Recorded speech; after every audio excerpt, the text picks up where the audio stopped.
everyone, it's Ness from Ness Telly. And TUM from TUM's World.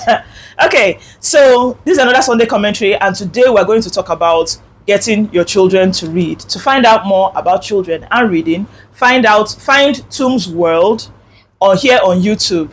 With me doing a peace sign like kitty cat headphones. Okay, so my daughter Tum is here, and I would like her to tell me 2 or 3 things that she thinks that her dad and I did that made it easy for her to start reading more. Well, I think that since you guys were reading very often, obviously because you have a book channel, so since you guys were reading, just found it easier for me to read too. Okay. Another reason? Then many of, like, for example, YouTube, like sometimes when I check out YouTube, I would see some people that who would sometimes talk about a few books, and then number 3, classmates. They could sometimes like bring up books in school that I just want to read. And yeah, okay, so that's how you got to read a lot. Okay. Oh yeah, thank you for your time. You may go. So the reason why I brought it to talk a bit about, I wanted to know where her mind was when she thinks about how come she reads as much as she does. The reason that she's giving is more external, which is kind of surprising to me, but I feel like everybody and the way human beings are, the way we describe and do things is very different from the actual reality of things. I was in Abuja. We spent Christmas in Abuja, my daughter and I, or rather my family and I spent Christmas in Abuja. And one of the interesting things I found out, which it's always been there, but I think that something a lot of people asked me was, how did you get your daughter to start reading? Okay, someone said this one was a random stranger who we were at this light thing that happens at Transcorp during Christmas, and we were there, and there happened to be a bookshop there, and a woman had like books, mounted and all that, and my daughter just starts rummaging through and trying to decide which one she was going to buy. Some she was negotiating for, some she was just looking and seeing, oh, can I get it, blah blah blah. And this other lady that she said her oldest child is like, I think 3 years old, just walked up to me. I didn't know who she was. She just came to me and said, I noticed your daughter likes to read. How did you make that happen? That she has a 3-year-old and she wants to get her to read. So she was the first person to say that. Another person altogether also said, oh, your daughter is she someone that reads a lot because she's very expressive? I said yes, that she reads a lot. And then the person said, okay, how were you able to do that? This person has, I think, his oldest child is about the same age, which is 2. So I just wanted to tell those of us that have young kids and you're interested in getting your kids, if it's important to you that you get your kids to read. Okay, so I'm going to put a disclaimer. This disclaimer is for before, like if you're someone that is single and you want to have kids and you want to have kids that read a lot, I have to start by saying you have to be someone that reads a lot. I'm not surprised that she said that. She said that when she was here, she said that because both me and her dad read a lot. I married into a family of readers. They read a lot in their house, so it was very easy for my daughter to just know that reading is part of what we do. So number 1, before you even marry, okay, find people that read a lot, so that the person that you end up with is someone that also likes to read or is not totally averse to books. Because I've heard people that say, me, I'm not into books, or they can mock people that read. If you want your children to read, you cannot be with someone who mocks people that read. Okay, it makes it harder. Not impossible, but harder. Okay, so that's number 1. Number 2, start reading for your child from when they are in the belly. Okay, no, number 2 is you be a reader. Have I said that? Number 1 is be with someone that reads. You're talking of your children. Be with someone that reads. Number 2 is you be an active reader too. Okay, you have to be someone that reads a lot. Now, interestingly, I wasn't an active reader until my daughter was like, I think 4, right? But the thing was that I always bought her books. So that's where we lead to number 3.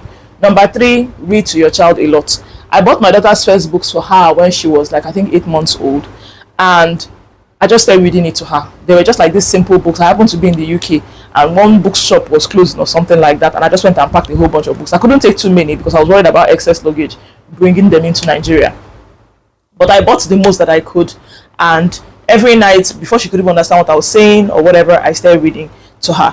But from what some people will tell you, like child educators will tell you that if you can start reading from when the baby is still inside the tummy, it's even better. Okay, so I think that the earlier you can read, if you're someone that reads a lot, if you're reading something interesting and you're pregnant, read to your child. Just read it out. Your child will hear you.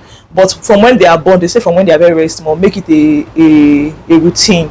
every night you read a book for them. So this is something that we did until she was so I read for her every since she was since I bought those books.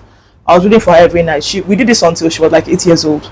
Do you understand? And it's left to her. She still wants us to be reading to her. It's just that, well, read for yourself. We're at the point where it's like, see, take your book and read. So she loves reading in the night. She prefers to read in the night than in the morning.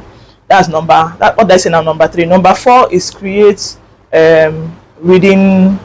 Will I say reading spaces in her day? You know. So we are Christians in my home. So when she wakes up in the morning, part of her morning routine is she reads a devotional, she reads a Bible, then she reads maybe a chapter or 2 of whatever book she's reading. Okay, so she just starts reading. She does that before, like even when on a school day, before she starts getting ready for school, taking a bath, brushing her teeth and getting dressed. Before she does all that, she has 30 minutes where she has to do all of this. Between that, when she's taking her drive to school, that's when I'm driving her to school, or her dad, we discuss what did she learn at the devotional. Do you understand? So she does this every morning, so it is part of the reading. Then at night she has a 30 minutes window before she sleeps where she can read. Now during the day, whenever she feels like she can read, it's not an issue, but these 2 are mandatory. So it's like it's an hour in a day. In the morning you do your devotional, you do your Bible, you do your reading. Then in the night before you sleep, you do your reading.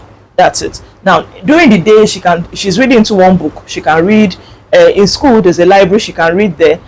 On Sundays, my church has a library for children. She can go there and read. So it's not like, because I said it's only this 1 hour, this is the only time she reads. No, but it's like, I think that we've successfully cultivated the culture of reading in her.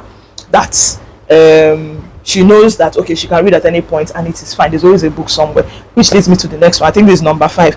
Number 5 is surround your home with books. Okay, from when they are much younger. You see, there are these books that I remember seeing when she was a kid. They're like made of cloth that the child can actually teach with. Surround your child from when they are tiny. Surround them with books. Buy books, buy them. Let your types of books be read, be wide. Do you understand? Now this is easy to do if you're someone that reads yourself. Do you understand? I found out my daughter likes space. Anytime I see a book about space, whether it is brand new or even used, that's another thing. I know a lot of people say, oh, I don't want to buy used books. My sister, do you want your child to read or you don't want your child to read? Because there have been cases where I found a book that was used and I couldn't find a brand new here in Nigeria. I have to wait for Amazon to bring it. When the used book is just there, I buy it. Any opportunity I see to buy a book, I buy for my kid. Okay, so I noticed she likes space. I start buying things about space. I noticed she liked dinosaurs. I start buying things about dinosaurs. I noticed that she liked history, a little bit of history. I started looking for interesting historical things I can buy for her. So there's a thing that she is interested in, and then there's a thing that I think she should know. I'm a feminist. Do you understand? I want my daughter to understand her place as a woman in society, her abilities to do things. So anytime I see a female icon, do you understand, a woman that has been able to achieve great things, I make sure that I buy it for her. Do you understand? So that no matter what happens, she will know that these things actually exist. So number 4, is it number 4, number 5, surrounding her with books. And in those books, make sure you buy things that you think that she's interested in. The more she reads, the more interesting things she will find. Because for every time, like, I don't know if you know who HQ is a popular book listing for children. So it's like it teaches them about random people. There's who is Michelle Obama, who is Albert Einstein, who is Oprah Winfrey. So it's like the more she reads about some particular people, the more interest she picks up on some particular things. So she did a project on Serena Williams. She did the project on Serena Williams because she found out who are the Williams sisters. So when she found out about Serena and Venus, when they told them to do something about sports, she went and did more research on Serena Williams. So I think that at least with these few points of mine, I hope I've been able to convince you and not confuse you in the easiest way to get your children to read. I hope that it's very helpful and you're going to be successful, and I wish you the best when it comes to getting your children to read. The younger you can start it, the easier it is when you get older. But let me just tell you, the bottom line, the foundation actually starts from you as the parent, you and the person you're with. So if you're a single person now and you want to be with someone, or you're considering somebody, find out what they feel about books. How are they about learning new things? It may not be book per se, because you know there are different forms of reading now, but how does it feel about information? Some people actually scoff at learning new things. If you're with that kind of person, you need to watch out, because that means that person might see you reading one day and person be like, this one you're reading. Do you understand? And if that person feels that way and is not willing to change, when people marry, he's not going to be very helpful in your journey to getting your children to read more. Okay, thank you so much for watching. Let's tell you bye bye.